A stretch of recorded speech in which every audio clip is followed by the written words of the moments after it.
Hey, hey, hey! Yeah, it's me, Uncle Ricky. Hey, look, I was gonna do something on Elon Musk, but that shit ain't working right now because while I was prepping, reading over some information to spit back some knowledge, usual thing that I do, there was this news break notification on my phone. 10 people shot in Philadelphia at Kensington and Allegheny. Now, unfortunately, this may not be an abnormal headline for Philadelphia or places like Chicago or certain neighborhoods in LA, perhaps even San Francisco, but these people were shot, not clubbed with a hammer. But the thing is, all of these cities that I named, and especially talking about Philadelphia, certain areas or one particular area in every city has been, let's say, let go, designated to the homeless. Now, on the surface, this may seem like a good thing because homeless people are marginalized. Homeless people have very little material wealth or very few material possessions, and they just want a place to live. Okay, so on the surface that sounds like, well, if you make a free zone for them,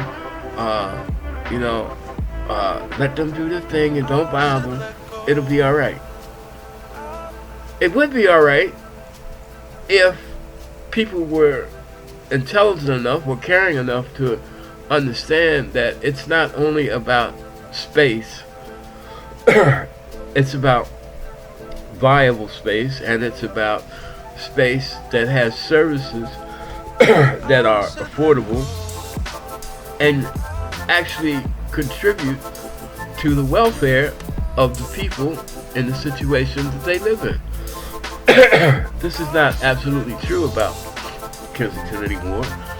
Kensington is, for let's say since the 70s, has always been a giant melting pot as far as races and income levels, from let's say average middle class to poverty stricken. All of these different type people, different ethnic origins, have been mixed in this area since, like I said, late 60s, early 70s. You got, originally there was a large number of Asians that came over after the Vietnam War, Vietnamese, South Vietnamese, Cambodian refugees, Laotians. They all came over. Catholic Relief Agency brought many of them to Philadelphia, dealt with them for 6 months to a year, and then just dropped them. And where did they have to go? They went to Kensington until they worked their way out. Hispanics, Latinos, Kensington. You got people speaking Spanish, but they're from every different background. Some of them are Native American, Puerto Ricans. Some of them are Guatemalans. You got Argentinians. You got, you got large populations of just about every country that speaks Spanish. They have some representation in Philadelphia. So how does Kensington attract all these people and turn into the shit pit that it is today? Well, the first thing I'm going to say, it's not the land's fault. And the people that are trapped in this situation, a lot of them, the ones that weren't born there, that were forced to live there because of family conditions, that's where their family was from, that's where their home is, blase blase. A lot of them are there because they chose to be there, or they were forced into the area. Kensington has been a drug haven for the past 4, 5, 6 years. Maybe longer than that. Because I've been out of the city probably 10, 11 years. Yeah, it's been longer than that because it all started right after I left with Mayor Kenny. Now, I'm not saying that in concept, this was a bad idea. But if you dig beneath the surface, you can see that there was an evil intent. It wasn't all about letting these people live and giving them constructive help. It was all about getting everybody like them into a particular area in the city so you could get them out of your neighborhood. Protect your property value, protect your material possessions, protect the health and safety of your family. Okay? There's nothing wrong with that. But when you purposely cut off other people, and I'm not saying the addicts, because no matter how you became an addict, there is a choice. You may not have had a choice about becoming an addict, but you have the choice about staying an addict. There's other options. But the people that are really hurt, the people that are really suffering, are the people that live in Kensington because that's their legitimate home.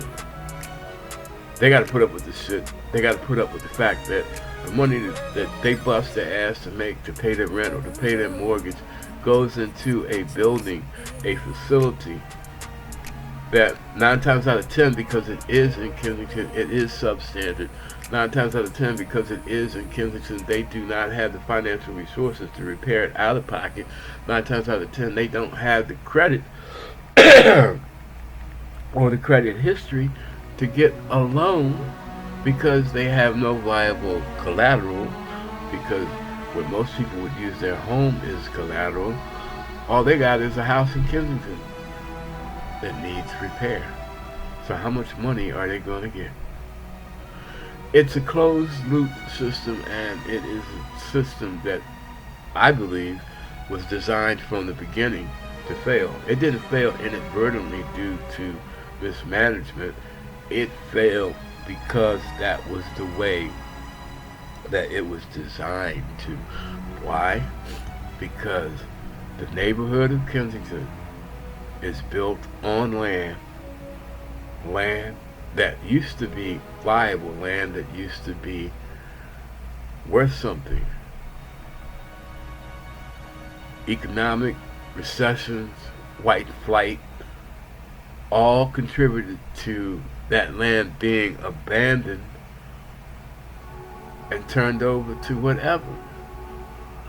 Now, there's interest in gaining it back, but now they can't get it back because it's occupied by drug addicts, pimps, thieves, murderers, rapists, and a contingent of honest people that have no fucking way out. Now, there's a saying that says you reap what you sow, live by the sword, die by the sword. And that makes sense up to a certain point. But I lived in Kensington, like I said, for 27 and a half years, and I'm gonna be honest, I lived on basically every rung of the social ladder that there is in Kensington.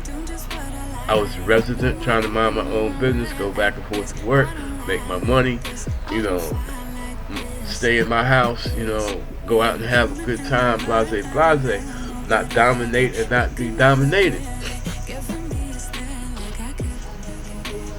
Personal conditions turned that into a short-lived affair, and I became financially strapped, desperate, didn't know what way to turn because I knew I wasn't going to get the money that I needed because of my own financial history. And I saw what went on every day around me, and I thought I understood what went on around me. And because of where I lived, I followed the mainstream. I started selling drugs. I got good at it. But see, the thing is, that was part of the life cycle that I had to experience, and I don't think I would have experienced that anywhere else in the world. Either if I had been somewhere else easier, I would have laughed at it or never went out into that particular venture, or I would have found out that I wasn't built for it and it would have ate me up. But in Philadelphia, I got a chance to live it and experience it, and I got thrown into that fire. I got thrown into that crucible, and I survived it. I'm not saying it because I'm that great, that good, that smart, that mean, that ruthless, that tough.